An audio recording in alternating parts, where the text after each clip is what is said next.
속에서 나는 항상 길을 떠나요. 꿈을 꾸면 길 위에 있고 꿈에서 깨도 길 위에 있어요. 길에서 시작해서 길에서 끝나요. 이게 무슨 길일까 곰곰이 생각했어요. 그러다가 며칠 전에야 비로소 그 길이 망자의 여행이라는 걸 깨달았어요.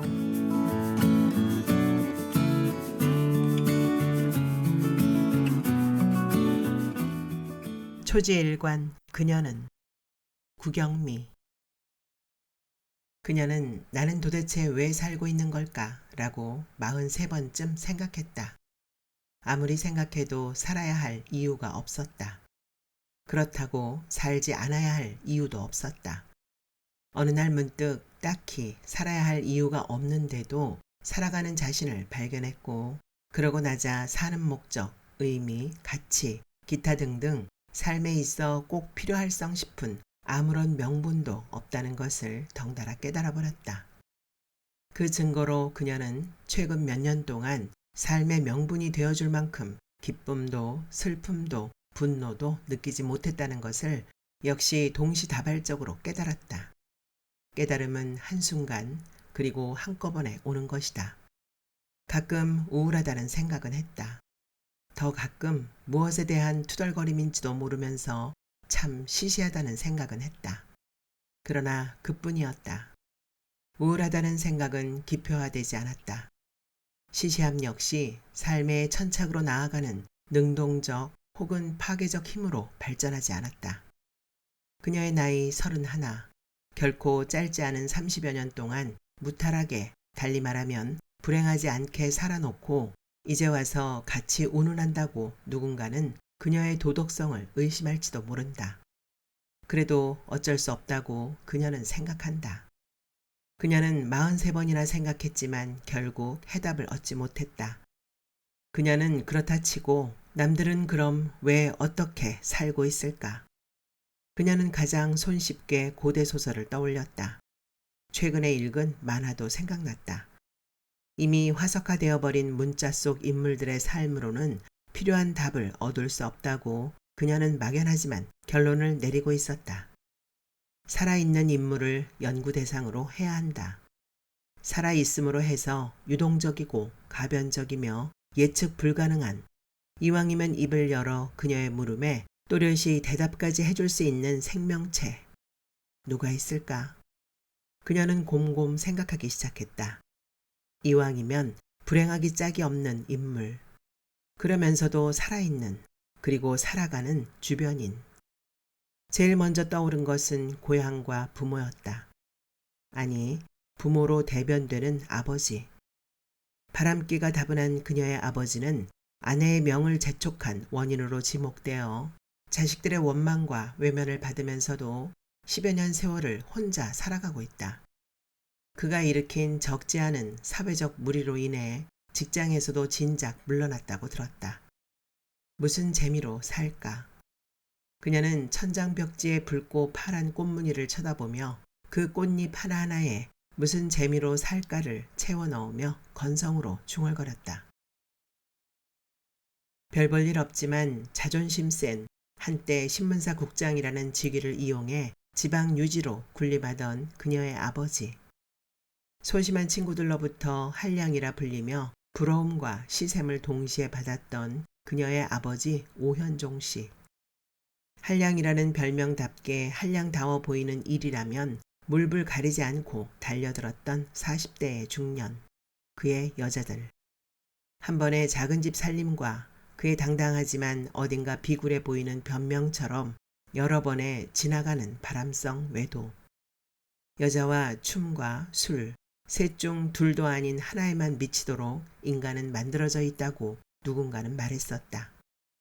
세상의 모든 고정된 관념에 일침을 가하고자 부단히 노력했던 오 씨는 역시 이번에도 고정된 틀로서 설명 가능해지는 실수는 하지 않는다. 오 씨는 극심한 체력 소모를 감내하면서까지 여자와 춤과 술 모두를 좋아하기로 한다. 그뿐인가? 한량이란 아무나 될 수 없다는 걸 몸소 보여주기 위해 혹은 한량의 위상을 한 단계 업그레이드 시키기 위해 여행을 떠나고 때때로 프로작가 못지않게 그럴듯한 사진을 찍어내며 가끔은 몸의 수고로움도 마다않고 괴이한 형상의 수석을 집으로 져 나르기도 한다. 그런 오 씨의 피나는 노력에 의해 그녀를 제외한 그녀의 가족들은 단 한순간도 심심하거나 권태롭거나 우울해할 겨를이 없다. 그녀는 늘 심드렁했다. 아버지는 어떻게 살고 있을까 생각하다 말고 문득 그녀가 중얼거렸다. 중풍으로 쓰러진 아내가 구질구질하게 생에 매달리는 일 없이 사흘 만에 화끈하게 죽어버린 후 오 씨 일신상에 약간의 변화가 생긴다. 먼저 남은 가족, 즉 자식들이 재산 분배를 요구하는 불효 한 번 저지르지 않고 알아서들 제갈 길로 떠난다.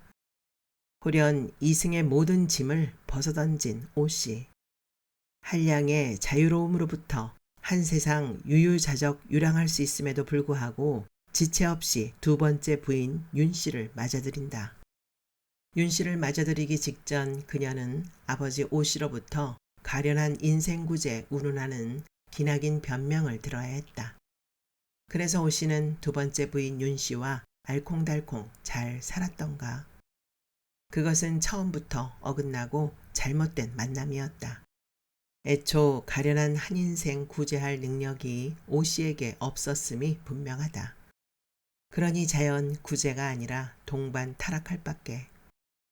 오 씨는 한량의 기질을 두 번째 결혼에서도 유감없이 발휘했고 처음부터 구제될 생각 따위는 전혀 없었던 윤 씨는 상당 액수의 위자료와 함께 이혼을 요구한다. 당당하게 눈물 콧물 짜는 일 없이 깔끔하게. 그로부터 10여 년. 그녀는 그동안 한 번도 아버지 오 씨에게 찾아가지 않았다. 다른 형제들과의 보무에 발맞추기 위해서는 아니었다. 아버지가 미워서도 아니었다. 다만 살아야 할 이유를 알지 못하고 죽어야 할 이유를 찾지 못하듯 아버지를 만나야 할 필요성을 느끼지 못했을 뿐이었다. 그런데 이제 이유가 생겼다. 가족으로부터 버림받은 아버지가 어떻게 그리고 어떤 이유로 살고 있는지 궁금하다. 그녀는 붉고 파란 천장벽지 꽃잎파리에 자, 찾아가 보자 라고 적었다. 지방 소도시 연화구 연화동 주택가 골목 제일 안쪽 낡고 녹슬었지만 그래서 군데군데 페인트 칠이 벗겨지긴 했지만 아무리 세월이 흐른다 한들 결코 잊지 못할 낯익은 대문이라고 일기장 한 귀퉁이에 써먹어도 될성 싶은 대문 앞에 그녀는 섰다. 오현종, 문패도 그대로였다.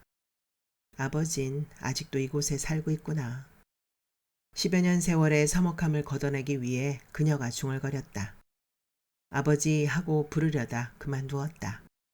10여 년 전에 아버지는 결코 집에 붙어있는 위인이 아니었다. 게다가 지금은 정오를 갓 넘긴 대낮이 아닌가. 그녀는 살그머니 그러나 그녀의 조심스러운 행동에 비해 지나치게 큰 비명을 지르는 대문을 밀고 안으로 들어섰다. 좁은 마당 곳곳에 잡초가 돋아나 있고 그녀는 짐짓 잡초를 감상하는 듯 천천히 느릿느릿 마루로 다가갔다. 그때 요란한 소리를 내며 방문이 열리고 늙고 초라한 사내가 성큼 마루로 나섰다. 그녀는 놀랐지만 놀라지 않은 척했다. 그녀와 사내의 눈이 마주쳤고 둘은 말없이 서로를 살폈다. 탐색은 오래가지 않았다. 너냐? 난 또 누군가 했다. 그녀의 아버지 오현종 씨가 말했다. 그녀는 아버지 하고 부르거나 오랜만이에요 하고 인사하거나 잘 지내셨어요 하는 안부는 묻지 않았다. 다만 저 사람이 내 아버지인가 눈동자를 키운 채 바라볼 뿐이었다. 그런 그녀의 속마음을 읽었음이 분명하다. 오현종 씨가 말했다. 넌 하나도 변하지 않았구나. 아니요, 저도 변했어요. 거울을 볼 때마다 깜짝깜짝 놀랄 때가 한두 번이 아니에요. 거짓말을 다 하는 걸 보니 변하긴 변했구나. 그럼요, 10여 년 세월이 어딘데. 집에 밥 없다. 밥? 그래, 점심 알아서 해결하든지 날 따라오든지. 어디로 가시게요? 선미 엄마한테. 그 집엔 왜? 그 옆엔 내가 잘해주거든. 선미 아빠는요? 죽은 지 몇 년 됐다. 참, 선미가 너랑 동갑이던가? 저보다 2살 어려요. 선미 재작년에 결혼했다가 이혼하고 지금 집에 있다. 잘 놀아서 그런지 피동피동 살이 올랐다. 궁금하거든 가서 보던지. 아니요, 혼자 다녀오세요. 기다릴게요. 그럼 이따가 보자. 그녀는 오씨가 대문 밖으로 사라지자 그제야 마루 위로 털썩 주저앉았다. 그리고 한숨을 내쉬었다. 고작 이따위 대화나 나누려고 10여 년 세월을 훌쩍 건너뛰어 찾아온 게 아닌데. 그녀가 나직이 중얼거렸지만 이미 오씨는 사라지고 없었다. 2시간 혹은 어쩌면 저녁까지 기다려야 할지도 몰랐다. 그러나 하룻밤을 묵는 일은 없을 것이다 라고 그녀는 새삼 결심을 굳혔다. 기나긴 밤 동안의 서먹함을 어떻게 무엇으로 채울 것인가 말이다. 마당의 잡초도 그랬지만 방 안은 더욱 엉망이었다. 아버지의 예전 모습을 느낄 수 있는 구석이란 집안 어디에도 없었다. 풍류와 멋을 알던 한량은 사라지고 대신 점심밥을 구걸하는 추레한 늙은이만 남았다. 자, 되었다 라고 그녀는 생각했다. 이 정도면 그녀가 원하는 답을 아버지는 해줄 수 있을 것이다. 아버진 무슨 이유로 이토록 비참한 생을 있는 것보다 끊는 게 더 쉬울 것 같은 목숨줄을 놓지 않고 근근히 이어가는지 그녀에게 말해줄 수 있을 것이다. 유복하지 않은 과부에게 가련한 한 인생 구제 당하면서까지 아버지는 왜 살고 있는가? 왜 살아있는가? 해가 지기 시작했다. 오씨는 돌아오지 않았다. 그녀는 방 안으로 들어가지도 못하고 마루에 앉아 꼬박 5시간을 졸았다. 그녀가 눈을 뜨자 하늘 한쪽이 붉게 물들어가고 있었다. 신축이 분명할 듯 싶은 빌딩 너머에서 먹물이 화선지를 삼키듯 붉은 빛이 사방으로 번져나오고 있었다. 붉은 빛의 후광으로 빌딩은 인공이면서 자연적인 어떤 상태, 장엄한 무엇이 되었다. 그녀는 졸음에서 깨어나면서도 멍청하게 붉은 빛을 업은 빌딩을 쳐다보고 있었다. 배가 고팠다. 허기 따위 하찮은 것을 느껴선 안 되는 상황에서도 여지없이 때가 되면 배가 고팠다. 아버진 어디로 갔을까? 뜻없이 중얼거리며 그녀는 일어섰다. 연화동은 그다지 많이 변하지는 않았다. 조금 깨끗해졌고 거리의 집들이 조금 더 반듯해졌고 아이들 떠드는 소리가 조금 더 줄었을 뿐이었다. 집들의 반듯함과 아이들의 소음은 반비례하는 경우가 많았다. 그녀는 소리 지르고 싶었다. 아이들 낳고 키우며 그럭저럭 사니까 행복하냐고. 텅 빈 골목을 향해 큰 소리로 묻고 싶었다.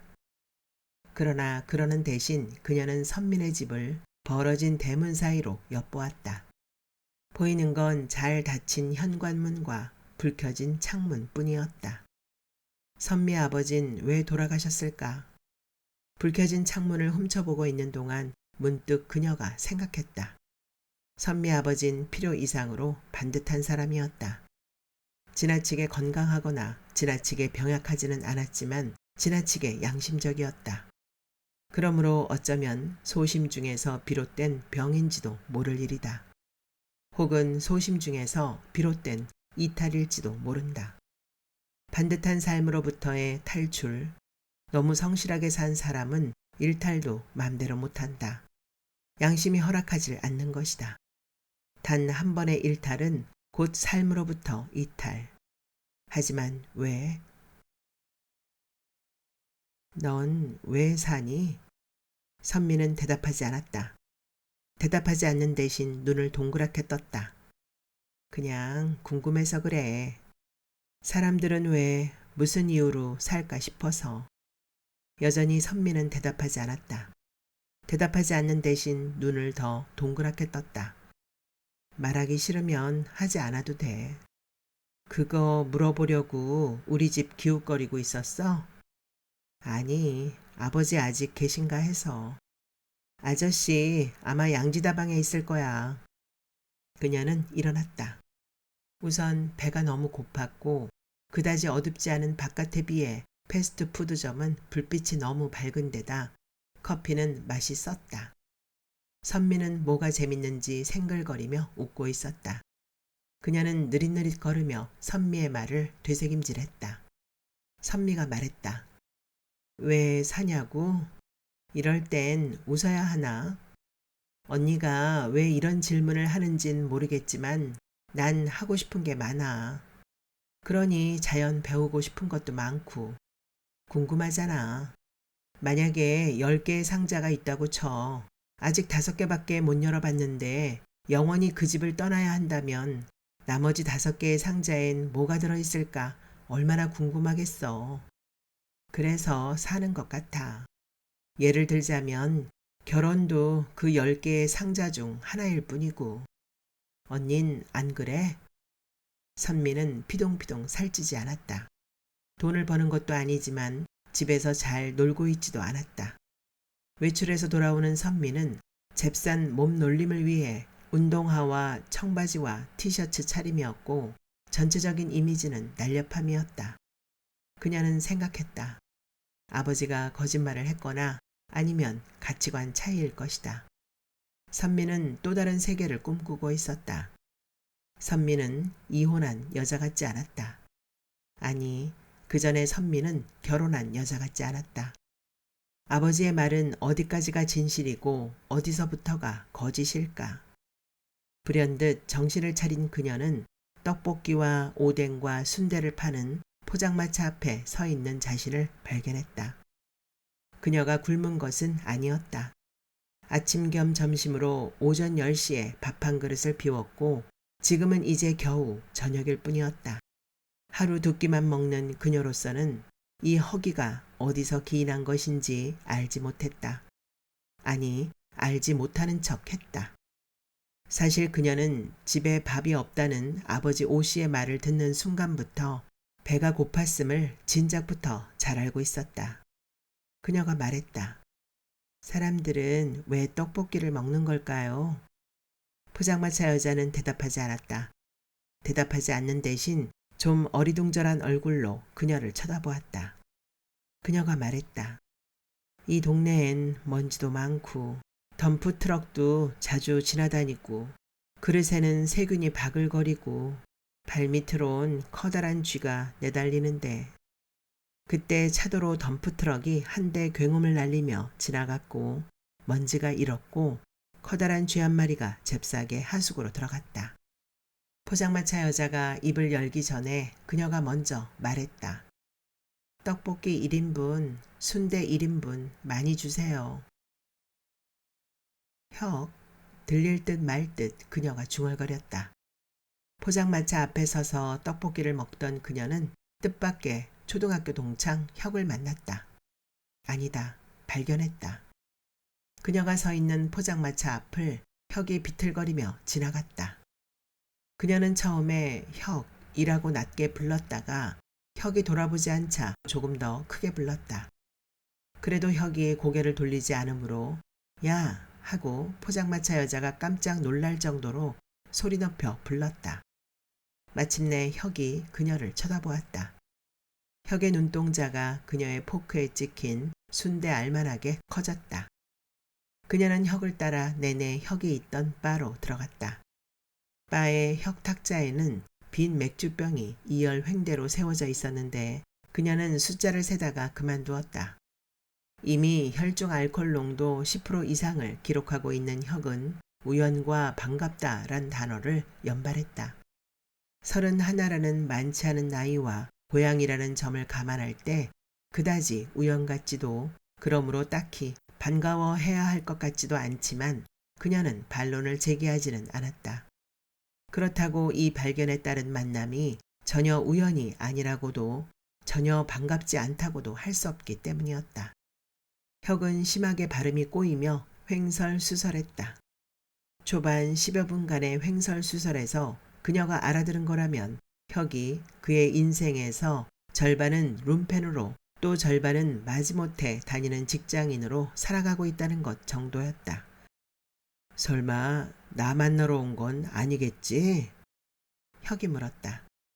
아니, 낮에 선미 만났어. 그럼 선미 만나러 온 거야? 아니. 근데 선미가 누구야? 벌써 잊었니? 우리 두 해 후배잖아. 몰라. 난 머리가 나쁘잖아. 기억 같은 건 안 해. 그녀는 웃었다. 소리를 내지 않고 표정만으로 미소 지었다. 그러자 혁이 물었다. 긍정하는 거야? 그녀는 대답하지 않았다. 다시 10여 분이 흘렀다.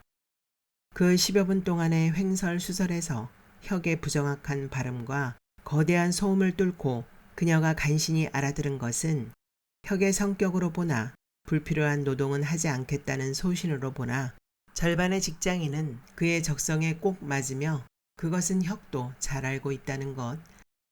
그러나 자신의 이런 만족에 비해 주위의 시선은 그다지 긍정적이지 않다는 것.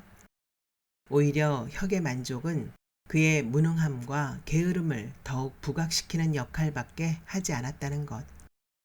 더불어 현실에 적응하지 못하는 부적응자로 낙인 찍히기에 딱 좋다는 것. 자신과 주위의 시선 사이의 혼란은 점점 가중되어 급기야 정체성 부재 논란을 불러일으켰고 그러한 증상은 요즘 들어 극단으로 치닫고 있다는 것 정도였다. 혁의 수다는 도무지 끝이 없군. 시끄러운 음악 소리 때문에 들릴 리 없었으므로 그녀는 안심하고 중얼거렸다. 혁이 뭐? 하고 물었지만 그녀는 예의 소리 없는 미소만 보여주었다. 혁이 입을 다물고 가만히 그녀를 바라보고 있다가 몸을 앞으로 내밀며 큰 소리로 말했다. 이게 도대체 얼마만이냐? 넌 하나도 변하지 않았어. 학교 다닐 때 그대로야. 10몇 년 전 얼굴을 다시 보니 너무 신기하다. 그녀는 혁이 거짓말을 한다고 생각했다. 혁의 얼굴에 그렇게 쓰여 있었다. 그녀가 대답했다. 난 네가 낯설어. 너 아닌 다른 사람이 네 얼굴을 쓰고 앉아있는 것 같은데. 혁의 얼굴이 굳어졌다. 그녀가 덧붙였다. 아마 술 마시는 모습을 처음 봐서 그럴 거야. 그리고 잠시 둘 사이에 대화가 끊어졌다. 사이사이 혁이 뭐라고 말했지만 귀를 세워 듣는 것도 목청 높여 소리치는 것도 힘들고 귀찮아 그녀는 간간히 고개를 끄덕이며 맥주를 마셨다. 그녀가 물었다. 주위의 시선이 부담스럽니?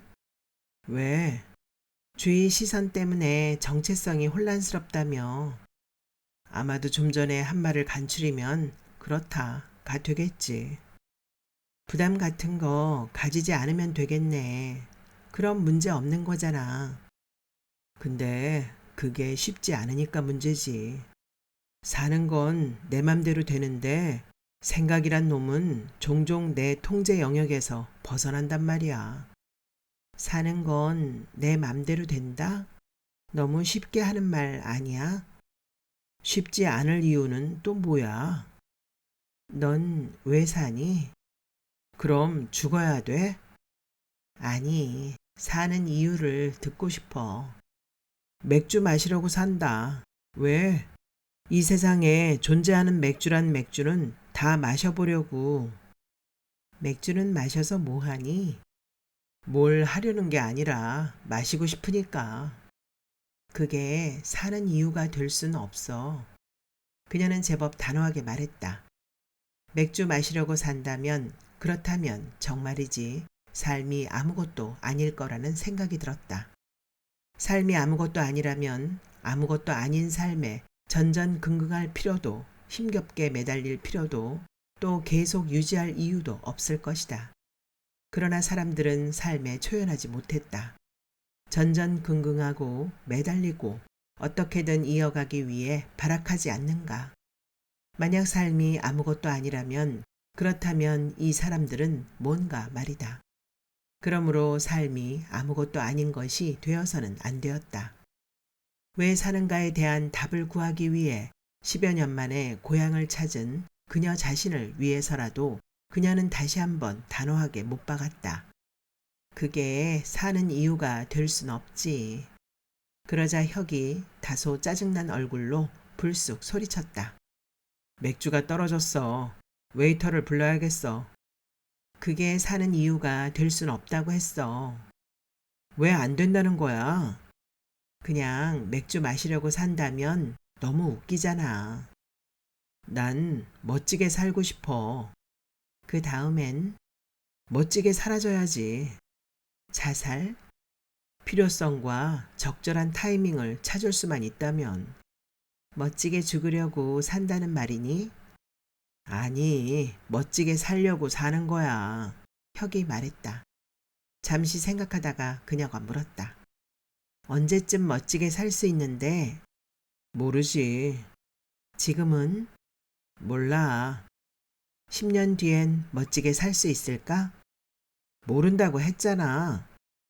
벌컥 화를 내던 혁이 자리를 박차고 일어나 웨이터를 향해 달려갔다.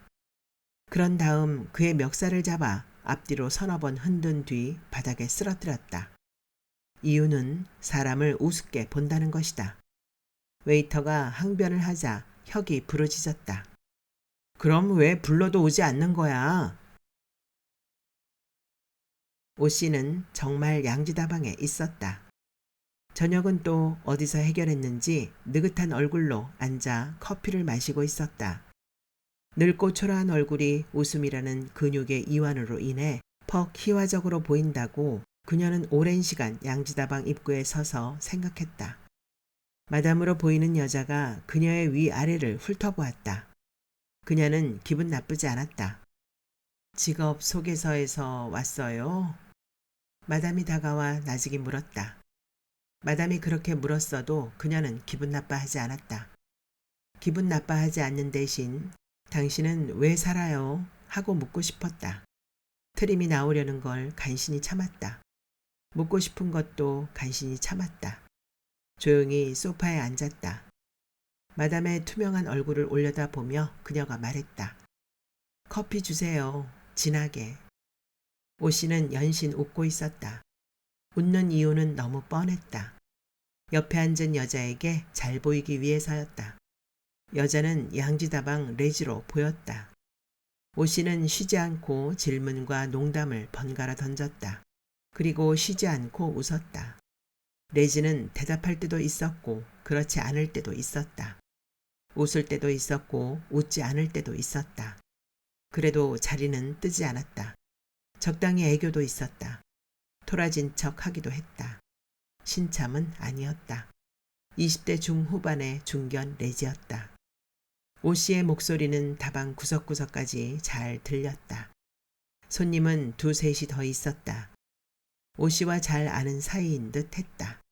당연했다. 이곳 연화동은 오 씨의 아버지와 그 아버지 때부터 고향이었다. 어쩌면 마담과도 잘 아는 사이인지 몰랐다.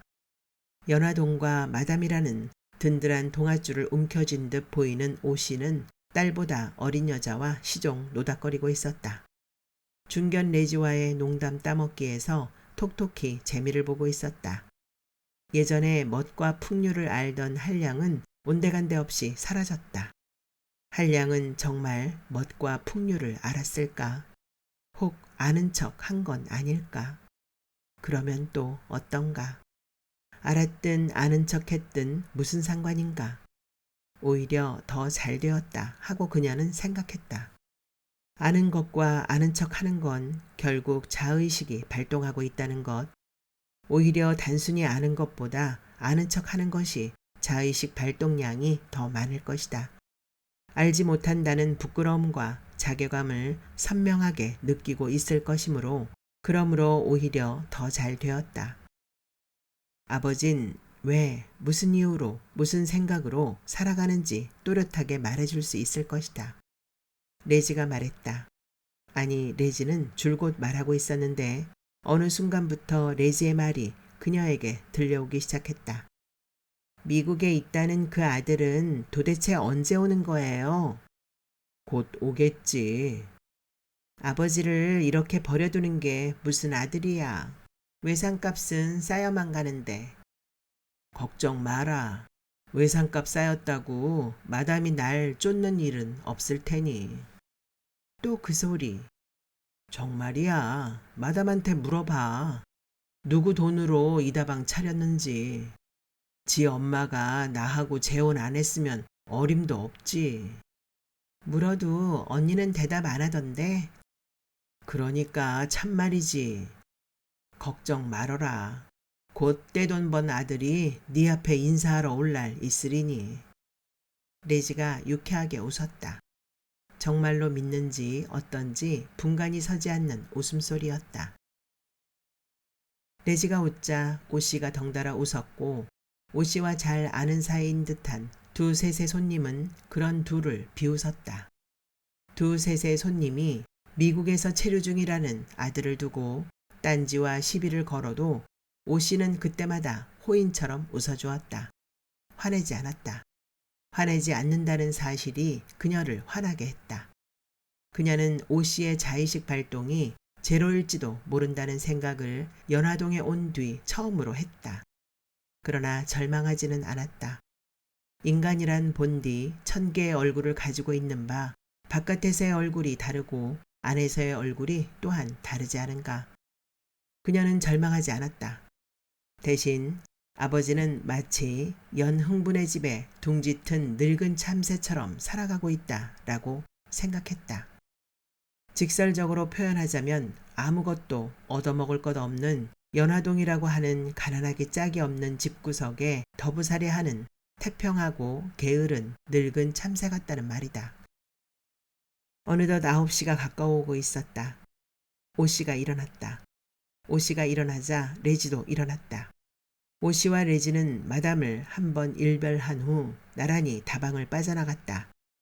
그러나 두셋의 손님 역시 마치 잊고 있다는 듯 서둘러 계산을 하고 어울리지 않는 참새 커플을 따라 발걸음을 재촉했다.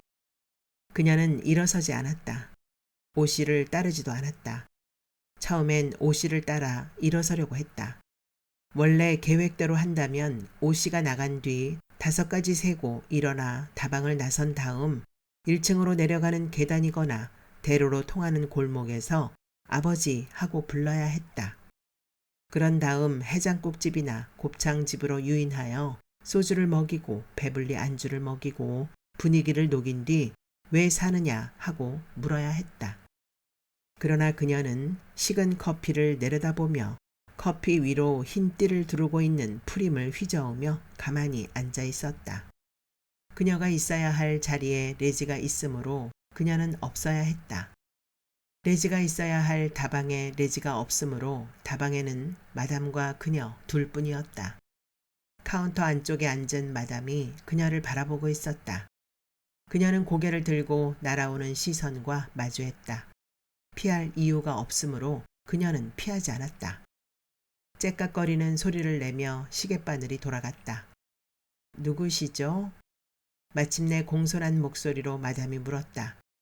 눈가에 피로가 어른거렸다. 딱히 궁금한 얼굴이 아니어서 그녀 역시 아무렇게나 대답했다. 저도 그걸 모르겠어요. 날 알아요? 알 거라고 생각하세요? 마담은 당황하지 않았다. 마담이 당황하지 않았으므로 그녀는 마담과의 대화에서 흥미를 느꼈다. 괜한 걸 물었네요. 난 다만 문 닫을 시간이 돼서. 이제 9시 조금 지났어요. 이 시간이면 다들 술집으로 몰려가죠. 전 술집에서 이곳으로 왔어요. 마담의 눈가에 한층 짙은 피로가 어른거렸다. 그녀가 없다면 카운터에 엎드려 기나긴 시간을 밤새도록 어쩌면 아침까지도 잘 것 같은 얼굴이었다. 하지만 그녀가 있으므로 대화의 관성상 마담이 물었다. 왜일까요? 때론 역행을 감행하기도 한단 말이죠. 사람이니까. 우연히 동창을 만났는데 전 기억나지 않는 동창 하나가 죽었다는군요. 찍소리도 못하고 죽어서 개죽음이라네요. 그럼 찍소리를 하면 개죽음은 면할 수 있는 건가요? 죽음은 산 사람만이 재단할 수 있는 거죠. 멋대로. 그녀는 일어났고 마담은 잡지 않았다. 계산을 마친 그녀가 돌아서다 불쑥 사족을 덧붙였다. 사람들은 왜 살까요? 그러자 마담이 웃었다. 소리를 내지 않고 악이 없는 미소를 지었다. 그녀도 미소로 화답했다. 마담이 말했다. 많이 닮았어요. 당신도. 오 씨는 자정이 넘어서야 집으로 돌아왔다. 대문에서 한 번, 방문에서 한 번 부딪힌 뒤 비틀거리며 그녀가 깔아놓은 이부자리에 해진 육신을 눕혔다. 해진 육신에 비해 호흡은 고르게 이어졌다. 만취 상태거나 주량 초과는 아님을 알 수 있었다. 오 씨가 자정을 넘겨 집으로 돌아오는 바람에 그녀는 결국 처음의 계획과 달리 연화동을 떠나지 못했다. 그녀의 집은 연화동과 너무 멀었다. 자정까지는 고속버스가 있었지만 이미 자정은 지나버렸고 한밤 택시로 달리기에는 결코 만만한 거리가 아니었다. 게다가 그녀는 아직 알아낼 것을 알아내지 못했다. 그녀는 오 씨 옆에 나란히 누웠다. 오 씨와의 마지막 잠자리임을 강하게 예감한 그녀가 먼저 말을 꺼냈다. 그녀는 다시는 집으로 돌아오지 않으리라고 몇 시간 전에 다짐한 바 있었다. 왜 이렇게 늦었어요? 잡고 안 놔주는데 어떡하냐. 사람들과 어울리느라 늦었다. 재밌어요? 뭐가 말이냐? 이렇게 사는 거 보면 모르겠냐? 모르겠어요. 재미있다. 기대했던 대답이 아니어서 그녀는 잠시 할 말을 잃었다. 그러나 양지다방에서의 오 씨를 떠올린 그녀는 곧 전의를 가다듬을 수 있었다. 새빨간 거짓말쟁이 노인네 하고 그녀는 생각했다. 솔직해지세요. 솔직해져도 되는 공간이에요. 여긴 아버지 집이니까. 누굴 탓하려고 묻는 거 아니에요. 알고 있다. 내가 너희들 탓할 생각이 없듯 너희들도 날 탓할 만큼 관심이 없다는 거. 서운한 것도 없고 서운하지 않은 것도 없다. 내 공간이라는 것도 없고 내 공간 아닌 것도 없다. 넌 내 딸이기도 하고 아니기도 하다. 알아듣겠니? 이제 여기 오지 않아도 된다. 받겠지만 난 잘 살고 있으니까. 넌 종일 내 뒤를 졸졸 따라다녔더구나. 그럴 필요 없다. 지금까지 그랬던 것처럼. 단단히 착각하고 있는 오 씨로 인해 말문이 막혔지만 그녀는 낙담하지 않았다. 그녀가 물었다. 이렇게 살아내는 삶이 무슨 의미가 있을까요? 그러자 살아내는 게 아니라 살아간다고 해야지 하고 오 씨가 제법 교훈조로 말했다. 그리고 덧붙였다. 이것 또한 내 몫의 삶이니까. 달면 삼키고 쓰면 뱉는다는 말은 삶에서 통하지 않아. 지난 세월도 그리고 지금도 고스란히 다 내 거야. 잘난 척은 여전한 노인네 라고 그녀는 생각했다. 그녀가 물었다. 아버진 왜 살아요? 그런 거 생각한 적 없다. 아무 생각 없이 사는군요. 현재를 즐길 뿐이야. 삶이란 항상 현재라고 생각한다. 잠시 쉬었다가 다시 오 씨가 말을 이었다. 내가 널 제대로 키웠구나. 이런 것도 다 물을 줄 알고. 난 네가 아무 생각 없이 사는 줄 알았다. 뜻대로 요리되지 않는 오 씨를 보며 그녀는 마지막 일격을 가하기로 마음먹었다. 예전 한량의 자존심이 조금이라도 남아있다면 결코 참지 못할 말. 선미 엄마나 양지다방, 아니 연화동에 빌붙어 사는 게 즐겁다는 소리로 들려요. 빌붙을 수 있는 것도 내 능력이지. 왜 부럽냐? 자주 꿈을 꿔요. 라고 작전을 바꾼 그녀가 몽환적으로 말했다. 꿈속에서 나는 항상 길을 떠나요. 꿈을 꾸면 길 위에 있고 꿈에서 깨도 길 위에 있어요. 길에서 시작해서 길에서 끝나요. 이게 무슨 길일까 곰곰이 생각했어요. 그러다가 며칠 전에야 비로소 그 길이 망자의 여행이라는 걸 깨달았어요. 아니, 그럴 것 같다는 생각을 했어요. 사람들이 날 대하는 데서 느껴졌어요. 꿈속에서 마치 내가 없는 것처럼 그들은 행동했어요. 그래서 생각났죠. 난 혹시 죽은 게 아닐까? 오 씨가 말하지 않았으므로 대신 그녀가 물었다. 이게 무슨 뜻일까요? 좀이 쑤시는 게지. 네? 방구들 짊어지고 꿈이나 꾸고 앉았지 말고 내키는 대로 떠나라고. 오죽 못났으면. 너무 외롭고 가난하게 살아서 아버진 제정신이 아니에요. 무슨 소리냐? 말 그대로예요. 아버지 오 씨와의 마지막 대화를 그녀는 지치고 쉰 목소리로 마무리했다. 자정이 훨씬 넘은 시간이었고 이제 잠을 자야 했다. 오 씨도 그녀의 눈에도 잠이 출렁거렸다. 오늘은 너무 피곤해 라고 그녀는 잠들기 직전 생각했다. 연화동에 다녀온 며칠 뒤 그녀는 삶이란 도대체 무엇일까 라고 43번쯤 생각했다. 그리고 다음과 같은 글을 그녀의 낡은 노트에 적었다. 인생이 심각하다는 것을 뒷받침해주는 증거는 눈꽃만큼도 없다. 나는 일단 태어난 생명에 대해서는 그것의 존재 가치를 믿는다. 삶은 호흡하는 것이 아니라 행위를 하는 것이다. 혁은 전화를 걸어서는 이렇게 말했었다. 야, 살아봐. 살아보면 알 거 아냐. 그녀는 중얼거렸다. 그런데 내가 왜 사는 이유를 알아야 하지? 그때 혁으로부터 전화가 걸려와서 그녀는 생각을 중단했다. 혁이 말했다. 나 서울이야. 볼 일이 있어서. 내일 내려가. 나올래? 그녀는 혁이 이미 두 아이의 아버지란 것을 알고 있었으므로 혁의 제안을 거절했다. 그러자 또 혁이 말했다. 삶에 대해 진지하게 생각해봤어. 그녀는 짐짓 소리나게 수화기를 내려놓았다. 혁의 목소리가 귓가에 맴돌았다. 그녀는 누웠고 눈을 감았다.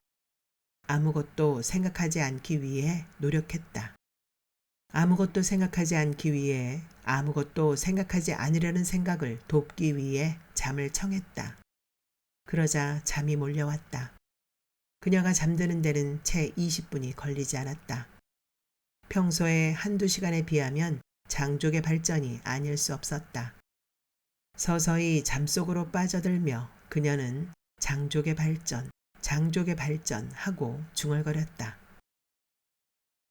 자신이 왜 살고 있는지, 남들은 왜 살고 있는지 그토록 알고 싶어 했던, 그래서 사람들을 만나 잔인할 정도로 단도직입적으로 묻고 그리하여 나름대로 결론을 얻었던 그녀는 결국 한 달이 지나지 않아 삶을 마감했다. 부실하지만 달리 어쩔 수 없는 결론에 안주해 가던 그녀 위로 트럭이 지나갔다. 그녀 책상 위의 낡은 노트는 아직 펼쳐진 상태였다.